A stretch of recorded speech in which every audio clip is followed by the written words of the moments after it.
Hey there, and welcome back to this week's edition of Ask Ron. I've got Ron here for you, ready to answer all of our Gold Club members' questions. How you doing today, Ron? I'm very good today. It's like we're going to get hit with a big storm today, but I'm inside it. It won't rain in here. I think this is the first one that I've recorded with you that we've had bad weather for. So Yeah, you don't sound so good yourself today. I know I'm a little bit under the weather, so you guys are gonna have to bear with me if I got any coughs going on or anything. But we're doing okay. I do want to remind everyone that this is a perk for our Gold Club members, where you can go into the forum and under Ask Ron, create a post, and then we record these weekly with Ron every Thursday and post them on Fridays. So you guys can go in there, ask questions, anything of that nature. So we'll go ahead and get started. I got 8 for you today, Ron. You ready for them? Yes, sir. Perfect. All right. First one's going to be coming from Tony and Angie Stewart in Ohio. Of course. I do appreciate you guys every week, giving questions. We like doing this. So I assume you guys are going to come see me when I'm up in Cleveland this month. I sure hope so. Yeah. All right. Let's see. So their question is, Ron, thanks for the recent Finding Deals Masterclass. I really enjoyed your interaction with Jenna on Ron's Deal Finder and her offer to do some additional training for Planet Ron. Mm-hmm. What plans do you have to take her up on that? And I can answer that too once. Yeah, you better, because I can't. So I can speak on my end. I don't know for the entire marketing department what they've got scheduled out. But I know one thing that I did after the event is message Jenna to see if we could do an updated training on the Deal Finder. I know that currently we have a pretty long training on the Deal Finder in the Gold Club, but it's changed since then. So I'm going to hop on this same platform and try and do my best to record a training on there, just so you guys can get kind of like a better understanding of everything that it offers. Even though I think that it was a great, great conversation between y'all. Cheap as it is, kind of foolish not to use it if you're generating leads. I agree. I mean, since I've been here, it's definitely been one of the better, I guess, lead CRMs, or I don't even know what the technical term for it is, but it's software. Yeah, software. It was definitely pretty impressive. So, yeah. All right. Next up, we've got a question from Robert Straker in Oregon. He says, "Hello, Ron. Once again, thank you for the Finding Deals virtual workshop. I learned a lot from it and took notes. Are you going to make it available after editing for us Gold Club members to watch? There are certain subjects I would like to see again, but cannot afford the higher monthly Gold Club rate that would give me access to the workshop." Well, Robert, I guess that means you're in the $59 level. I don't even know what he's referring to, the higher. I think if we put it on the Gold Club site, it's there for all Gold Club members, regardless of what level you're in. But I don't have any discussions about whether we're going to put it up there or not. Why don't you write that one down, Luke, and get the answer yourself? So I do know for the VIP package that the recordings were offered there, and I think that's what Robert may be thinking of. Oh, the $297 for the VIP package? The $297. Well, if I were to answer that question right now, I would say no, it's not going to be up there for free, but I still think you should check with the staff and post that answer yourself. Mm-hmm.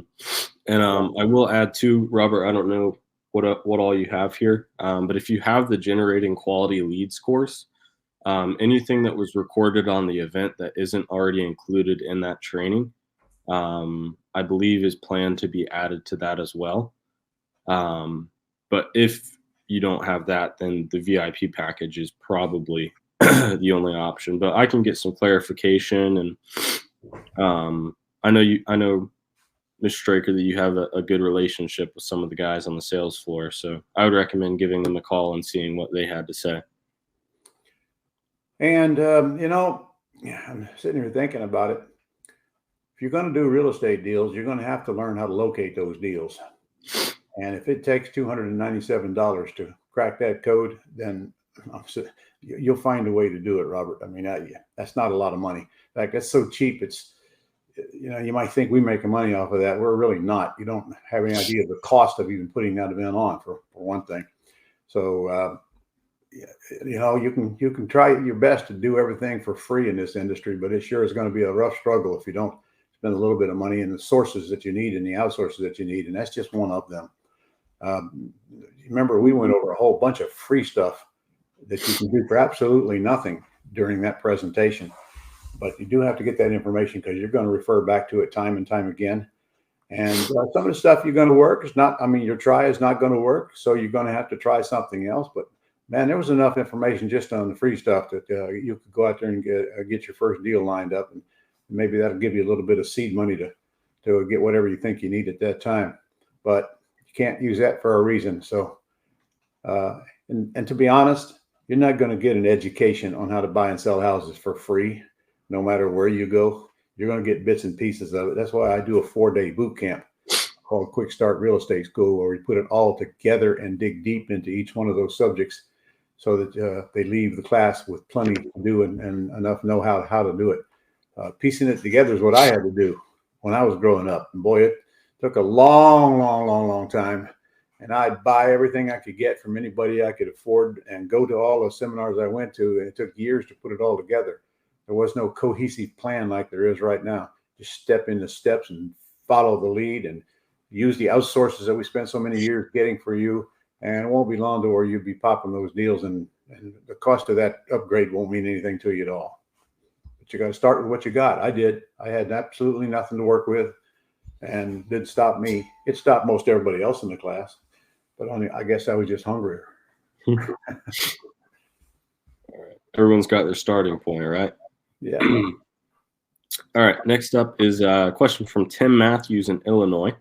We've actually got 3 here for him. He asked, how do I offer to acquire 2 properties from an investor when both properties have different situations? One of them is high equity. The other is mid to low equity. Is there 1 or 2 separate purchase sales agreements and That's 2 separate purchase and sale agreements and 2 separate closings? You can't put those together if they got different terms. Okay. So first you get an oral agreement, Tim, and then you convert it to writing, and then you get it to them to get it signed. And then on that same question, he asked, when the investor refused to name the price and instead wants me to name the price, should I just offer a price? No. Play the game, man. Play the game. Here's what I'd say. Listen, I have no idea what I would offer you until you tell me what you want. And frankly, when I see the property, I'll confirm whether I can do that or not. So what's the least you could take? And he's going to come back. I don't know. You tell me. Well, I can't tell you. It's your property. It's up to you to tell me what you want. And honestly, if you can't do that, then I'm going to lose interest in it. And you play it out, because if you make him an offer first, I promise you he'll take less. Just play the game and make him very clear to him that you don't have to have the property, but interested in buying it. But he's going to have to tell you what he wants. He's probably been in my boot camp, man. He knows better to make the offer first. But we don't buy like we sell, do we? No. All right, perfect. Got another question from Tim. He says, how do I determine a fair price for a property being sold for $1 million when there are no similar properties to use as comps nearby? Is there any specific acquisition strategy that works better for houses at this price point? It's nothing different. You do have to get the ARB, but if you can't get it from your own comps, and then the question is it vacant or is it occupied? A realtor, you could call a realtor and say, listen, I'm thinking about buying this property, but I would resell it. Can you tell me what you think you would put it on the market for if I bought it, and let them do the comps? They don't have to go to the house. I'm assuming the house is in excellent condition. They just have to do their own comps. So let them do the work that they're more skilled at doing than you are, and see what they come back with. And frankly, if there's enough spread in it, you very well may want to list it with a realtor to sell it for all cash. In fact, I would suggest you do on a house that price. But you got to get a good deal there now, or it's not worth chasing. If I'm sure you didn't tell me whether they wanted terms or cash, but if they want cash, man, that thing has got to be worth a whole lot more than $1 million. And then just keep in mind that raising $1 million from a private investor ain't like raising $200,000 from a private investor. Okay, bigger the dollars, the smaller the pool of people that can put up the money to fund that deal. So it's a very dangerous all cash deal for you. So in my opinion, it's a terms deal or it's a nothing deal. And if you can get them to agree on decent terms, I'd put it under contract and then worry about checking the value of it, because now it's not near as important as it was when I'm paying all cash. You can pay close to retail value with terms and still make a ton of money by putting a lease option tenant buyer in there, because that's at least $100,000 non-refundable deposit on that property. As long as you can get in for a whole lot less, then the difference is yours, regardless of what the value is. But you can't pay top value. If it's only worth $1 million, you can't pay $1 million, not even on terms, because there's only so much you can raise the price on that thing. And I mean, you might even get it up to $1,050,000 or $1,100,000 on terms on a lease option, but now you're limited. The most money you can make on that deal would be $150,000 to $100,000, and I'm just not going to do a deal that I can't do well on. And the higher the price of the deal, the more money I want to make, terms or cash. So you're going to have, if you can get an agreement on $1 million with terms, I'd put it under contract, then get the offer. Get the value checked, and then you can always go back and renegotiate the deal if you don't like the answer then. But you've got nothing to lose by putting it under contract. You got a lot to lose if you don't, because if there is a deal there, somebody's going to beat you to it. All right, perfect. Next question we have is from Tim again. He asked, are new construction homes a preferred asset class to do the terms business on? Most new construction homes already sell for top dollar, and the developers I meet want to get cash, and I paid on terms. Trust me, the developers are going to get top money, and there's no money in it left for you, and you're not going to get terms when somebody just went to the bank and got a loan to buy the property. It certainly wouldn't be a target that I'd go after. Perfect. And then kind of a question that I have based off of the previous question. With the $1 million home, you said that terms is really the only strategy that you would use. Do you ever wholesale homes in that price point? Or is that kind of not really? I find very few buyers who want to buy it and rehab it. And I'm telling you, if it's an all cash deal, that house has got to be worth at least $1.5 million in excellent condition. It's probably in excellent condition right now. Therefore, I just don't think you're going to be able to do an all cash deal on it. But he didn't give me that information, so I don't know. Okay, but to think about it, let's say you bought it for $1 million cash and you spent $100,000 on it. You think you got a killer deal there, but remember now you got to sell it for cash and get $1.5 million out of it. And then there's a whole bunch of costs in the middle. And frankly, there's a real good chance that Murphy's going to suck some of the profit right out of there. I'm not saying there's not money there at that, but raising $1 million alone, $1.1 million alone, just think of what the interest would be on that for the 6 months or more it would take to actually renovate it, if in fact that was the case. I'm just talking here because I don't think the house needs renovation at all. And the only answer then is terms, period. It ain't a cash deal. Okay. All right. Next question is, what is the benefit for a tenant buyer if they have 5 to 10% to put down already? Why couldn't they just get a mortgage on it? Because they can't qualify at the bank. That's why. You're not going to get folks that can qualify. You want the ones that can't qualify. In fact, the harder it is for them to qualify, the better I like them, because I know they're going to be in the house longer. 70% of the people who are looking to buy a home can't go to the bank and get a loan. It's just that simple. They can't. In fact, I got a thing I pulled off the internet that said 32% of them got turned down last year or the year before. And I know if that's, 35% of them. So I know if that's the case, there's at least 70% that can't qualify, because I know there's a whole lot more people that know they're not going to get a loan that would love to, but they don't apply, so they can't get turned down. So at least 70% of the people. Now I just made up the 70 just for the record, but I didn't make up the 35. So you got a huge market, a market that the realtors don't want and that the builders don't want. They're all yours. If you buy the property or control it with a lease purchase, which, by the way, that's another avenue on that $1 million house, lease purchase it. And then there's no closing cost for you to get in the deal. You are going to have to agree to make payments somewhere down the line, but I'd get at least 90 days before they started.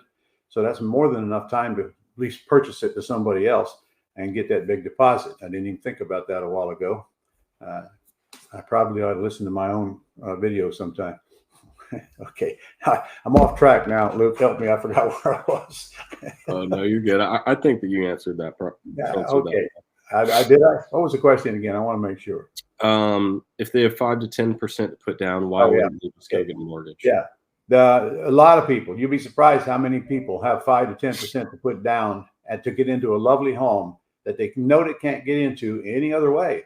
And remember, they control the property for the whole term of the deal, so it's a unilateral contract. As long as they're making that payment, there's really nothing you can do, or really what you'd want to do.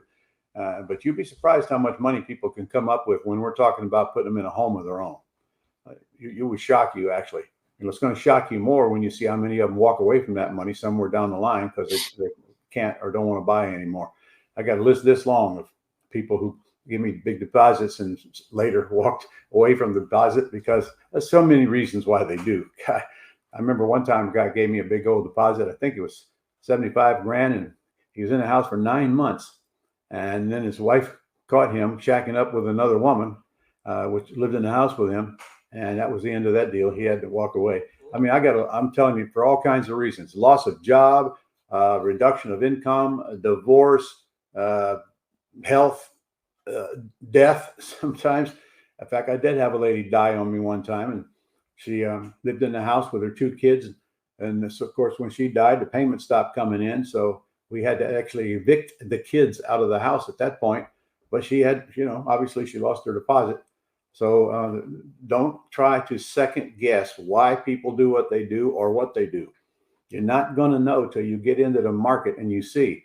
I quit asking why a long time ago. I don't care why anymore. So if you're leaving, you're leaving. In fact, I use this example, the house down the street that my executive assistant lives in. The first tenant buyer I put in that house gave me $50,000 non-refundable deposit on a $395,000 purchase price. 2 years later, called me and said they were moving. If I forgot to ask them why, I should call them and ask them why, or maybe not. I don't care why. Right? I don't care why. It's their choice. I mean, I did everything I said I was going to do. They decided to move. I mean, what are you going to do? So most of your deposits are going to be defaulted on. I mean, you should just know that going in. It sounds like, well, you're taking advantage of people. No, I'm not.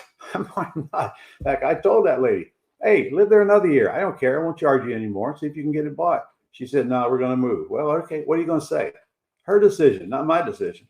I put her in a great position to be a homeowner. They just didn't take advantage of that position. I don't feel guilty about that. I did everything that I said I was going to do, and I'll bend over backwards to help them buy. But behind the scenes, reality says they're just not going to do what they need to do to qualify, or they just lose interest, or they get divorced, or they get sick, or all of those other reasons, and they just don't buy.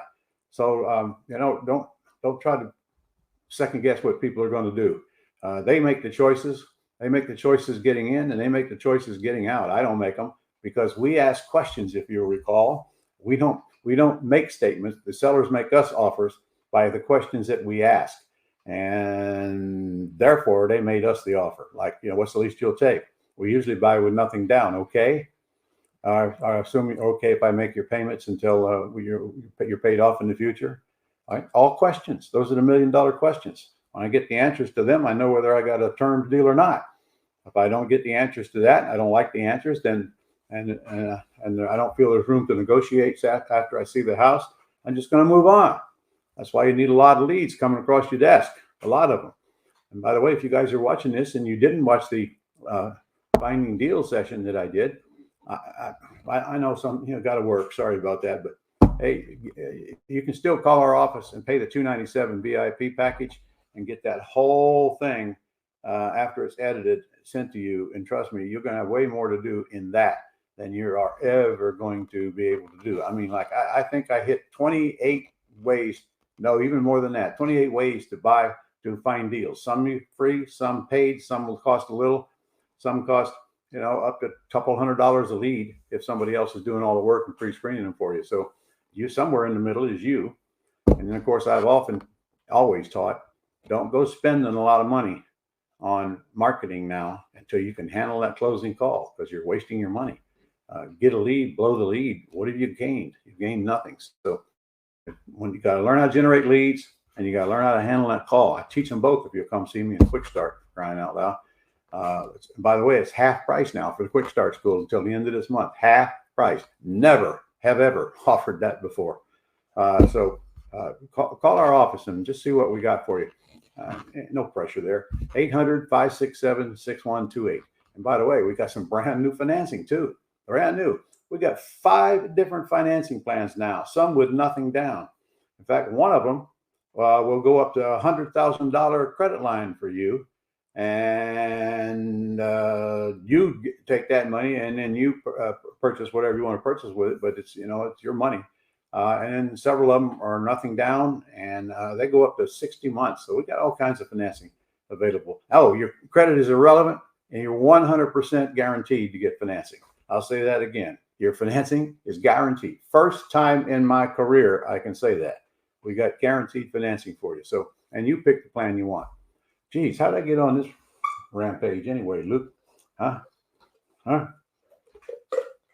You just let me talk. I think that question may have gotten you a little bit worked up there, but I think it was a good tangent.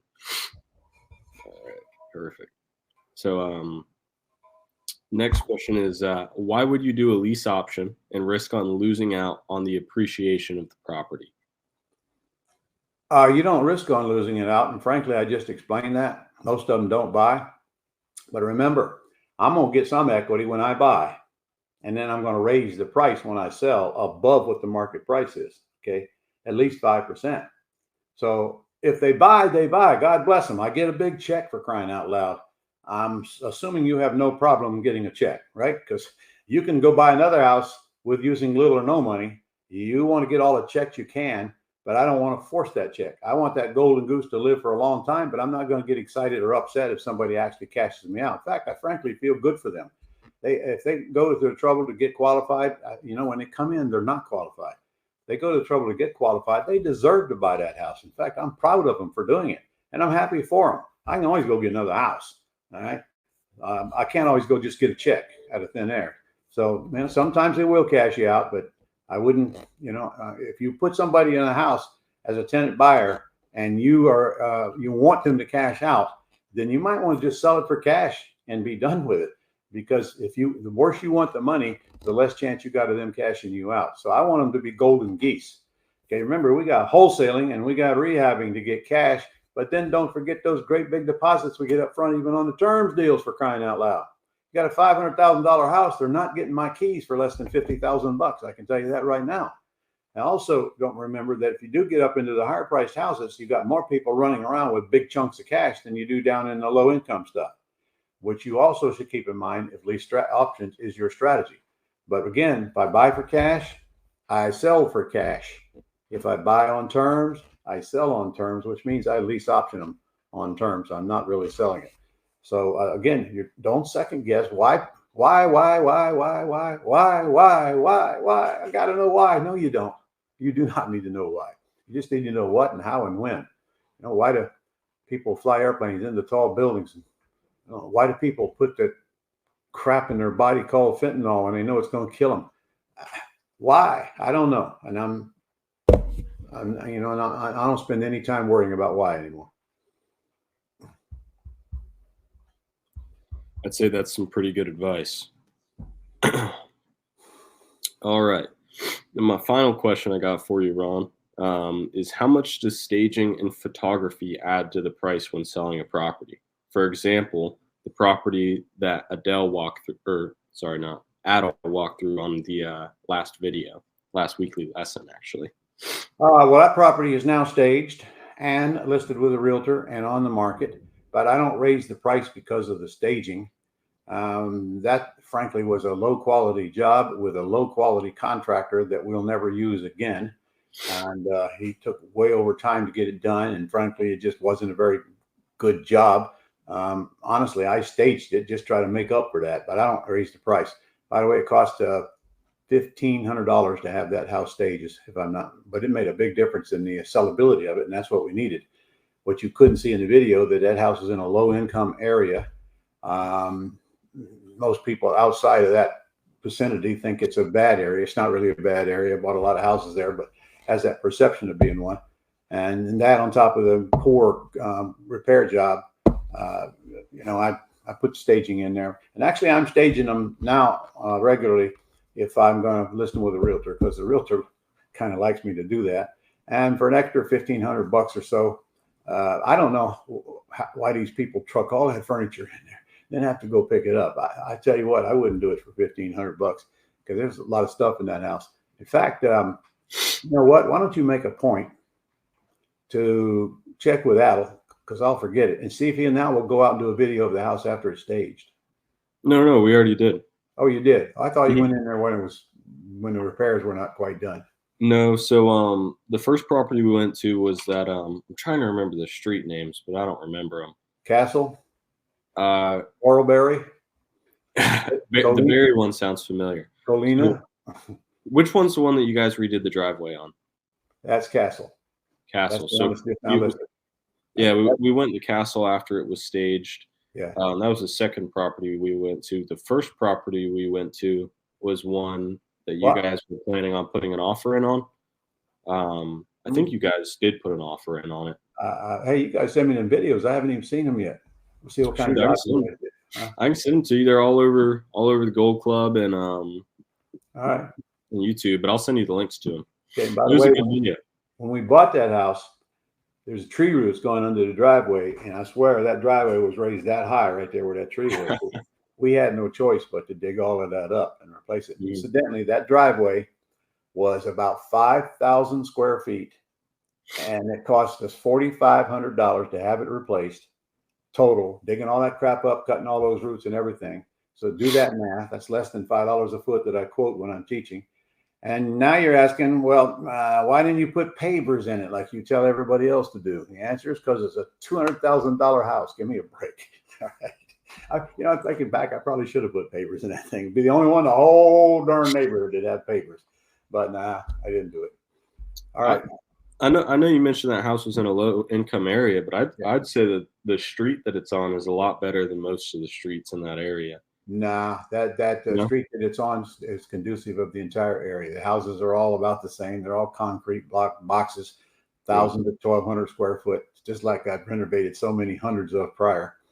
And this one, I'm telling you, we just got the wrong contractor on this one. It's a case where we didn't have one when we started this rehab, and we got one that came very well recommended, but I don't know who recommended him because poor workmanship. I mean, really poor and way over time. But he's a nice guy, really nice guy. So, we thought we had a good one, but we were wrong. So now what do we got to do? We got to go find another one for every house that we want to renovate, which I don't renovate very many houses in a year because I'm telling you, wholesale deals and terms deals, way easier, way more money, way quicker, no risk, no contractors, none of that nonsense. In fact, you know what? Next week, if you will remind me ahead of time, I got photos and I made some PowerPoints of the last 5 wholesale deals we've done. And I'd like, let's show them on here. I'll show you pictures, what we paid, what we spent, what we sold it for. And by the way, I'll give you the gist of it. There's 5 houses in this presentation. It's not all we've done, but that's all that's in this presentation. And each one of them, we put under contract for an all cash price. Our deposit was $10 because they were FSBOs, not realtors. $10. Okay? That's $50. We cashed out of all of those houses in well less than 30 days for a net profit of $147,000. I'm going to show you the houses. So when you folks come to me and I start whining about, I ain't got no money, I ain't got no money, I ain't got no money, I ain't got no credit. We needed $50 and no credit to make $147,000. So please, I'm not the one that you're looking for if you're looking for sympathy. All right. So I'm going to show you the proof. You remind me now. We're going to do that on next week's video. And by the way, I think the longest one of the bunch took 26 days to sell, if I'm not mistaken. Some of them 9 days, 16 days, in and out. Never bought the house. Assigned the contract, got checked, never touched the house. Okay. So wholesaling is still the fastest and easiest way to make money, but it's not where the wealth is. The wealth is in the terms business. You guys need to come and learn. You have no idea what you're missing. None whatsoever. You just don't know what you don't know. Fortune is laying out there for you. If you just make up your mind, quit worrying about what it costs to get trained, because every week that goes by, it's costing you way more than my event is if you're actually out there doing something with the training. So, let's figure it out. We got financing for you of all kinds. Time for you guys to get in. Come on, see me for these 4 days. Look at that hair up there. It's getting whiter all the time. There's gonna come a time when I can't personally teach these, but I still do right now. If you think you can put up with me for 4 days. All right. Any more? No, that's all the questions that I have for you. Is there anything else that you want to say to the? Well, we got an upcoming free Structuring Your Empire event in May, first part of May, first week, I think. So if you haven't signed up for that already, get signed up for it. And of course, we got boot camps coming up every single month. Got a commercial property boot camp coming up. I believe it's either May or June. Also May. And we got a business management coming up as well, either May or June. So, by the way, I'm only doing one of those this year now. I'm doing business management once this entire year, and I only do 2 commercials. So if you have interest, and if you're watching this and you're a master, remember, you come back for free. All you got to do is let us know you're coming, and you should, for continuing education. They're all different, some different. Different people, different questions, different deals that come to the table. And you'll hear a lot of stuff the second time you didn't hear it first time. And we all need continuing education. And in this case, ours is free. All right. I've talked enough. I don't know. There's one thing that I want to touch on too. We are doing a replay of the wholesaling webinar that you did a couple months ago, or that may have been last month. That's going to be coming up later this month. I don't have the exact dates right next to me. It's going to be in the weekly report. Right. Okay, they're going to get an email? Yeah, they're going to get an email on how to register. It's going to be included in the weekly report. I'm going to make sure to add that this week. Do you remember if you're doing a live Q&A on that one or not? I think so. Yeah. So you guys know it's a recording that you're playing. You don't know the difference anyway. Yeah. But I'll come on live at the end and answer your questions. All right, I'm going to tell you right now, we're going to offer a wholesale course on there for $297 lousy dollars for the whole wholesale course that we sell for $997. So don't be shocked when I start asking you for money. But I go through the whole process step by step of wholesaling a house on that thing, and I will be on there live. So I haven't heard what the date is yet, so I'm assuming they will tell me since I'm supposed to be there. I want to say it's the 19th, but don't quote me on that. I don't have it on my schedule. Would you make a note to? Yeah, I'll shoot you a message with the final date. What I will add though, in the 2 years that I've been with the company, I haven't seen you do a replay on one of these free events. So if you guys missed the wholesaling webinar, definitely make sure to take advantage of that. Okay. All right.